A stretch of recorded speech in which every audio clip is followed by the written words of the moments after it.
Welcome, folks, to Dominant Mets Nation Off-Season Central Series, Episode 8. Well, folks, we got another pack-filled show. A lot of great topics to get to. A lot of great topics. A lot of fun topics. And you know what? This is the time of year where you just read, wherever you read, get your information from, whether it's the internet, whether you like newspapers, whether you like ESPN, you hear all the rumors. All the rumors are swirling around, and a lot of people these days, what they need to do is create rumors. They create rumors. So you hear a lot of rumors that do not have any possibility of happening, or you just have things that are just dumb, stupid. Okay, so we got to sift through a lot of that stuff. So we have a couple of interesting topics today. We're going to go over some news that has been coming out about potentially, are the Mets really serious about Soto? Really, are their intentions serious about Soto? Let's get into that because there's rumors about that. Number two, and this is very, very important. Our second part of the video, we're going to go over a horrendous Mets trade. Horrendous. And when I talk about like kind of idiot trades, idiot moves, this is what I'm talking about. So you're going to want to stick around for this trade. I'll tell you who proposed this winner. And number three, surprise Mets signing. When I initially heard this signing, I'm like, no, never going to happen. I don't want him. But now, I'm starting to warm up a little. Not that I'm like, okay, yeah. But it's starting to make a little sense. I want to run it by you, and you tell me if it's yay or nay on this surprise Mets move/signing. Okay. And again, let's start this video off right. We've been doing really well in our last couple of videos. Smash that like button. Subscribe if you love MLB news, Mets content. This is your channel. This is the channel home of the passionate baseball fan. If you love baseball, this is for you. All right. And again, we started a new X account. Another way for you to follow the channel, communicate, follow X at Dominant Mets. Keep wanting to say follow on Twitter, but follow on X at Dominant Mets. And today, I just want to mention, happy election day to you all. I hope you get your candidate. I hope your candidate wins. Okay, now let's get into Mets baseball, MLB baseball. All right, right off the top, I just want to let you know, and I'm pretty sure most of us Mets fans know this, the Mets extended the qualifying offer to Pete Alonso, Luis Severino, and Mr. Sean Manaea. The qualifying offer this year is $21 million, a little over. It's kind of $21 million, $21.05. So a shade over $21 million. It's without a doubt, Pete Alonso is going to decline that. He's looking for a long-term deal. Players have up until November 19th to make up their minds. Sean Manaea, it's also been said he's going to be going into his age 33 season. He's going to decline it as well. Although, he did make $13 million last year, so it would be a raise. But, the calculation is he could be looking for a $70, $80 million contract. So he would be leaving a lot of money on the table. The only guy who potentially can really potentially consider signing that $21 million qualifying offer is Luis Severino. Luis Severino, he's a guy, maybe he's going to get 2 years, $30 million. Maybe he's better off getting the $21 million. He may not annual average value of $21 million. So he may be likely to sign it. Plus, you have to remember, any team who signs these guys with a qualifying offer attached to it, and this is why I love the strategy, especially when we're the ones who extend the qualifying offer, have to give us a draft pick. So Luis Severino, yeah, he might be attractive at 2 years, $30 million, $15 million a year. But if you have to pay him and give up a qualifying a draft pick, and you have to give up a draft pick, maybe he's not that appealing. You're going to want to focus your attention out there. So the demand for a guy like Severino is going to be less. less demand, less money. Where do old roads lead back to? The Mets. And Sean Manaea's case as well.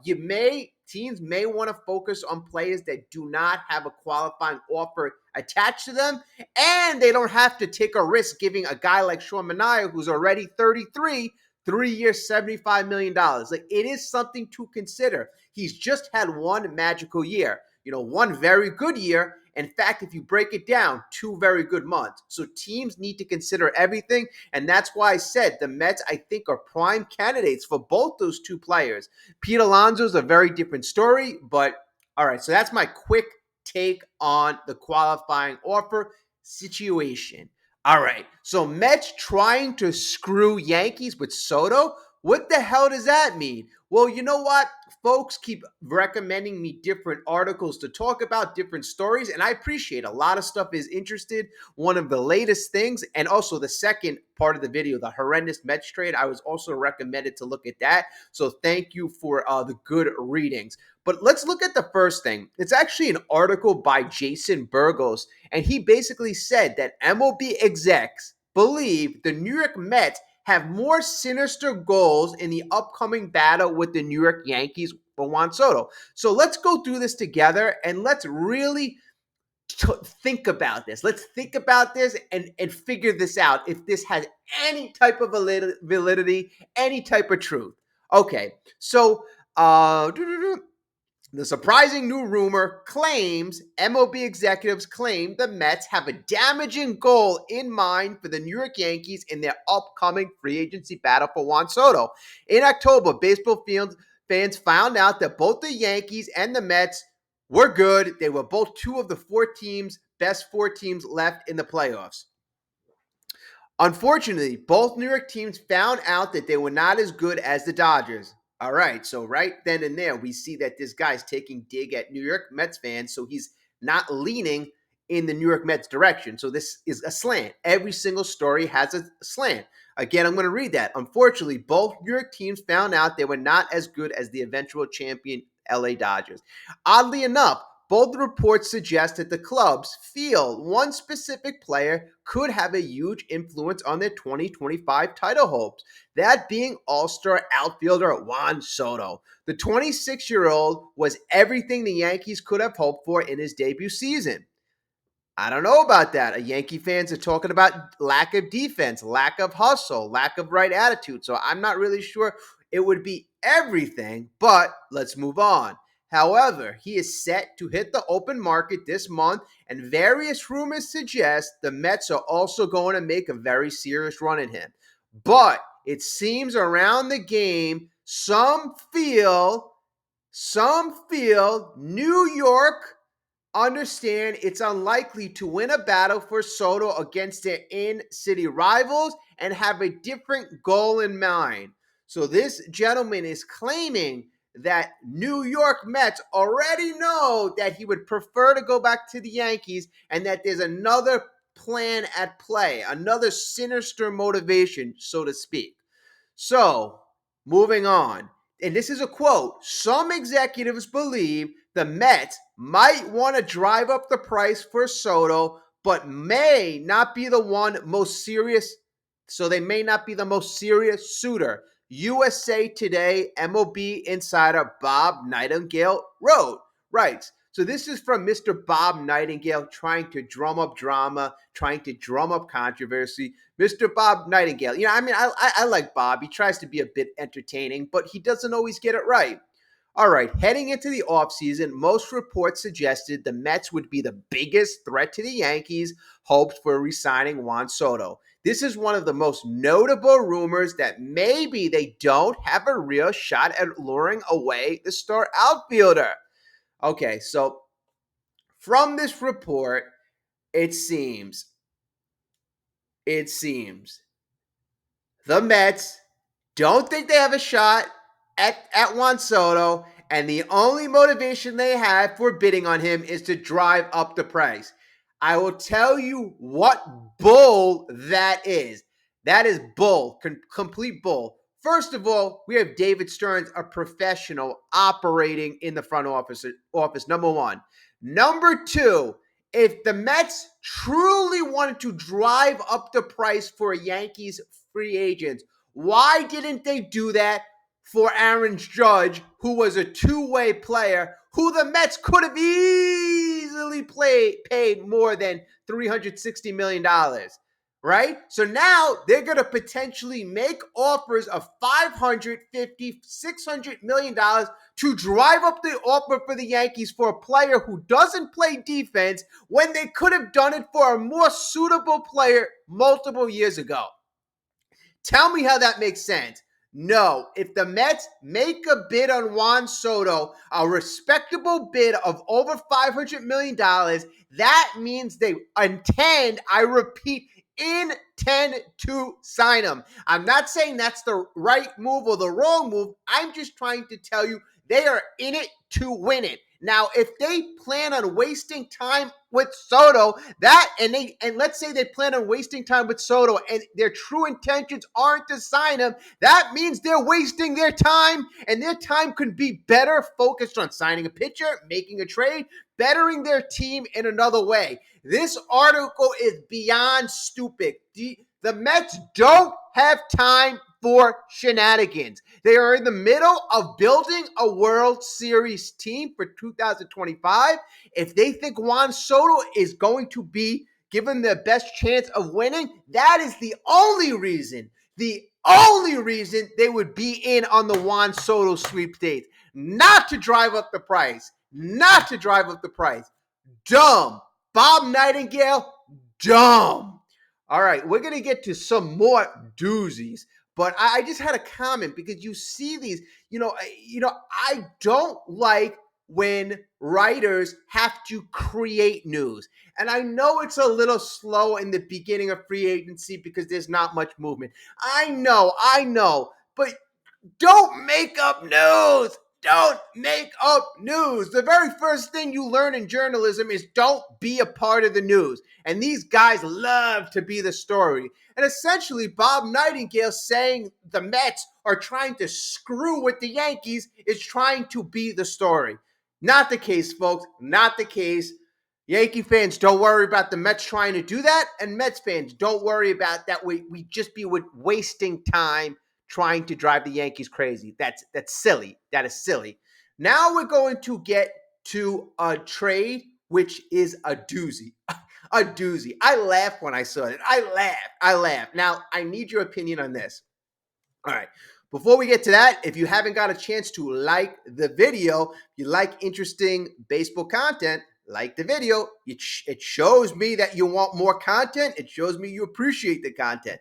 Like, subscribe. We're having a lot of fun. Join the fun. All right, now let's get to this trade, which is a doozy. All right. So, very often it's if you're a GM, you look to sell high, buy low. Sell high, buy low. Remember that. Sell high, buy low. So, and this is going to come up big with this current trade. So the trade that I saw, and it was proposed, I want to get it right, it was by Anthony McCarrons on SNY. And it was a trade where the Mets would possibly be acquiring Vladimir Guerrero Jr. Vladimir Guerrero Jr. is coming off a pretty decent season, probably his best season of his career. That and 2022 were both great seasons. This one wasn't as good as 2022. So I would say his second best season. Last year, he had 30 home runs, 103 RBIs, 323 batting average. So you would be you'd be trading for him to replace Pete Alonso. So let's keep that in mind. Trading for him to replace Pete Alonso. All right, so the trade goes like this. So I'm like, okay, I'm interested. Let's see how this scenario plays out. So we let Pete Alonso walk, number one. Then we get on the phone with Toronto, and we want to get Vladimir Guerrero. And Vladdy has 1 year left, so 1 year left on his deal. So I'm like, okay, so it's got to be, nothing crazy, not a crazy package. So the package we'd be giving up, according to Anthony McCarrons, is Jet Williams, our number one prospect, Ryan Clifford, our number 4 prospect, and we give up Jeff McNeil for 1 year service for Vladimir Guerrero. right? 1 year service. So again, we'd be giving up our number one prospect, Jet Williams. He's coming up with injury, so we'd be selling low, and Vladimir Guerrero coming off a very good year, buying high. He only has 1 year left in his contract. Ryan Clifford and Jeff McNeil. So number one prospect, our number four prospect, and Jeff McNeil. We're not trading those players away for a pitcher.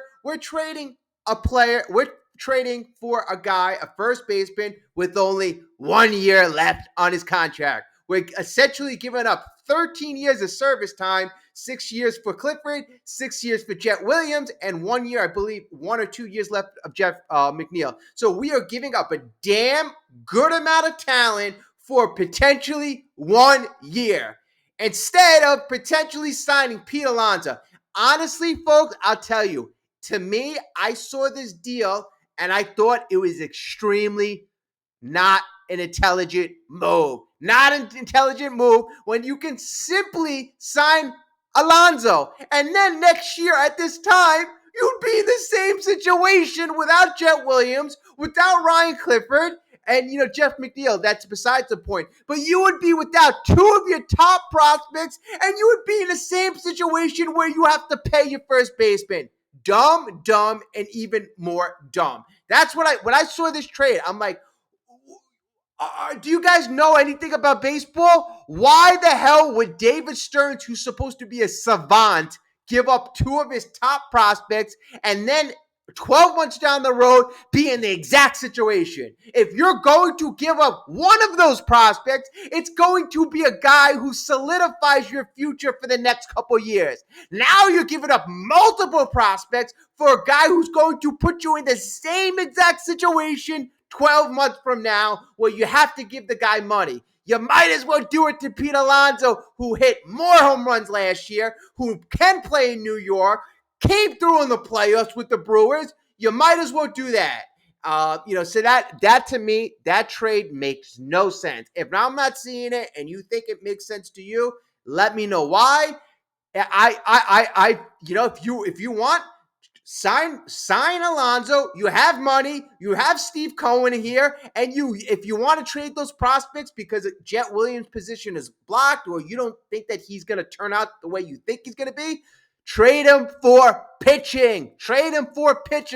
Go ahead and trade him for a young center fielder. Make a trade that makes sense. Not a trade that doesn't make sense for a guy who doesn't play defense. He's not a good defensive. Vladdy Guerrero Jr. is not a defensive guy. He's a guy who's fluctuated in his career. 1 year is a good year. 1 year is a bad year. He's not in the best physical condition. I don't want him. I don't want him for two of my top prospects. Makes no sense in the world. Anthony McCarron, you're on SNY. You're supposed to be a baseball expert, and you're just throwing stuff at the wall. You're throwing crap at the wall. Come on, a little more respect than that. Honestly, even if you had, Jet Williams, one of your prospects, but two of your top prospects for less than 1 year playing time for a guy who's not a two-way player, a guy who's not locked up. I'm very unimpressed with what I'm seeing from our media. I'm seeing a lot of crap out there, a lot of crap. Drop a comment. How do you feel? Maybe this is just for entertainment purposes, but a thing like this, if you're going on SNY and you're going to propose a potential trade, at least make it make sense. Okay, so we're going to get to the last part of the video, and it's titled Surprise Met Signing. And I'm going to say this. When I initially heard this guy potentially signing with the Mets, I'm like, nah, we could do better. But the more and more I think about it, the more I'm like, maybe.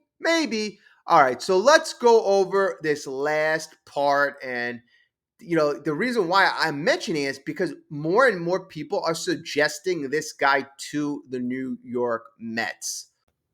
Okay, so the guy that I'm talking about, he's a pretty good defensive guy, and he would be signed to play second base. I repeat, second base.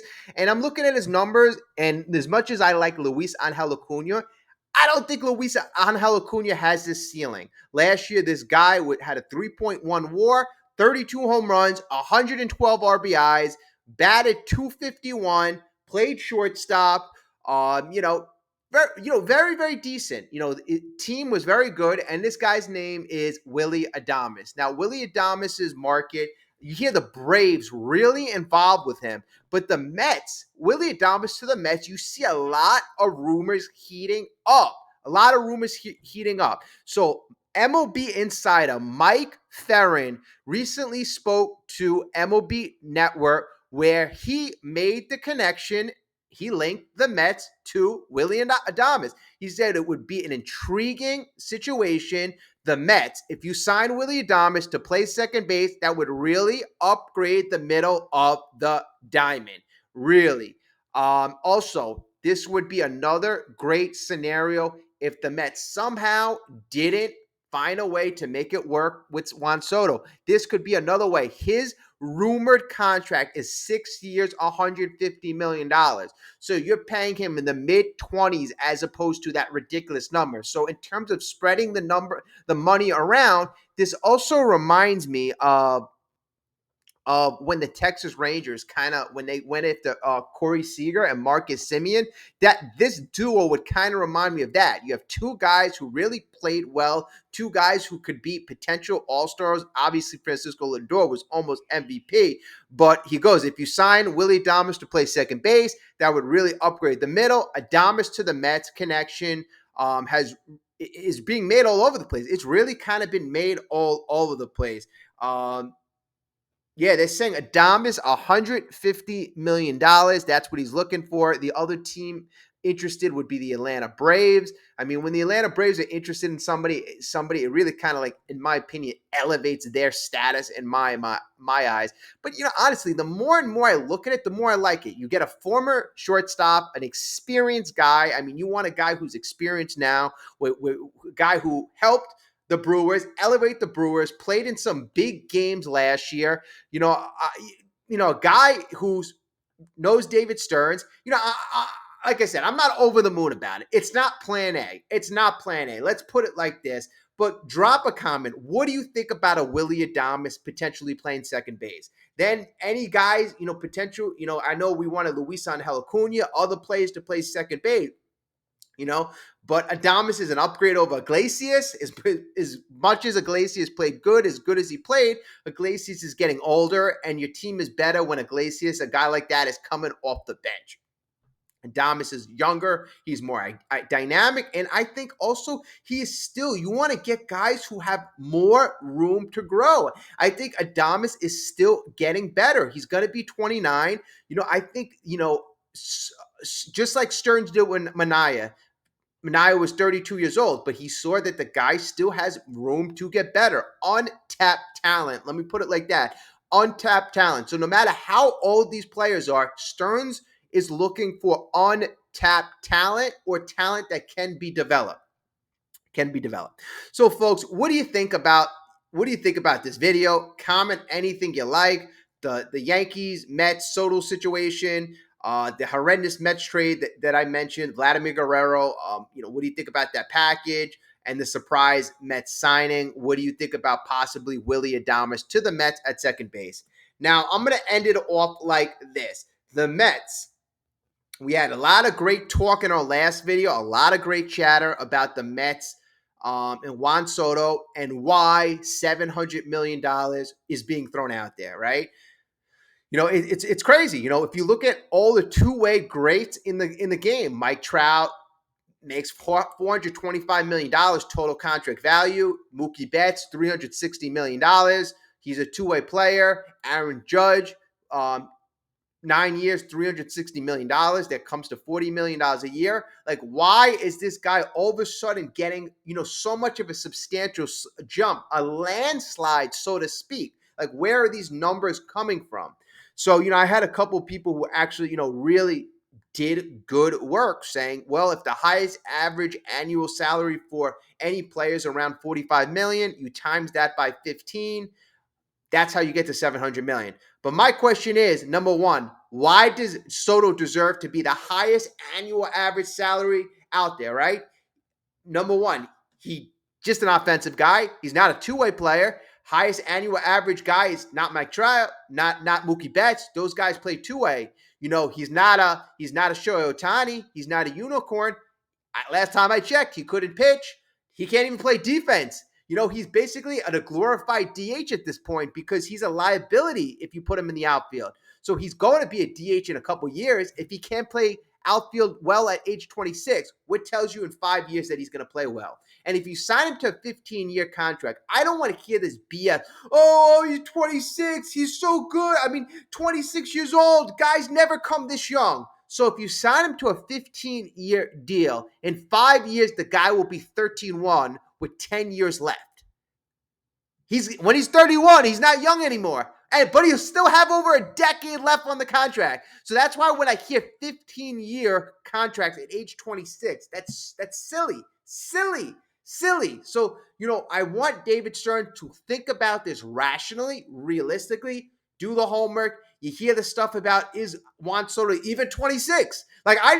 Honestly, folks, I did not even look into this aspect. And this is what I like about, us having a community, because a lot of time, and I don't, there's one more topic I actually want to get into about Scott Boras, but I think it's, I'll introduce it to you, but we're gonna make a video about this.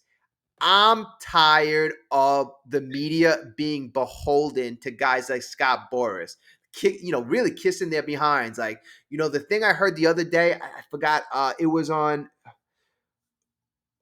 one of the big baseball guys was basically saying it's going to be Scott Boras's revenge tour. Like, big bad Scott Boras is going to be out for blood because last year's free agency, it didn't go well for his Boras Four, Jordan Montgomery, Blake Snell, Matt Chapman. Since he didn't get the mega contract, now everybody's going to get, the money's going to be flowing. Boras is going to be demanding all these contracts. What the heck? Why are we boosting up the aura of Scott Boras? Only thing I can think of is these guys, and I think the guy's name was Ken Rosenthal. I'm talking about Ken Rosenthal like I've never heard of him before. But, maybe it was, maybe it's not. Don't quote me on that. But it was one of the guys who has one of these baseball shows, and he basically, made it seem like, big bad Boras is going to make everybody pay up this year because last year he didn't get his money. That's BS. Stop sucking up to Scott Boras. I know you want access. I know you want him to think of you favorably. And I know it's a two-way street. I know it's a business. But be realistic. Be realistic. The market is what the market is. The play-it marker is... The free agent market is what the free agent market is. It has nothing to do with Boras doing a bad job last year. If Boras promised his clients a lot of money and couldn't come through, he failed last year. That doesn't mean that he's going to make teams pay double this year. In fact, teams, I hope you're very cognizant of the fact that if Boras is trying to get payback from last year, the market is what the market is. So as long as no team makes a dumb move, the market will stay pretty much the same. All right, folks, that is your show for today. And then we got election night. All right, folks, let's go Mets. Have a great night, and everybody, I will speak to you very, very soon.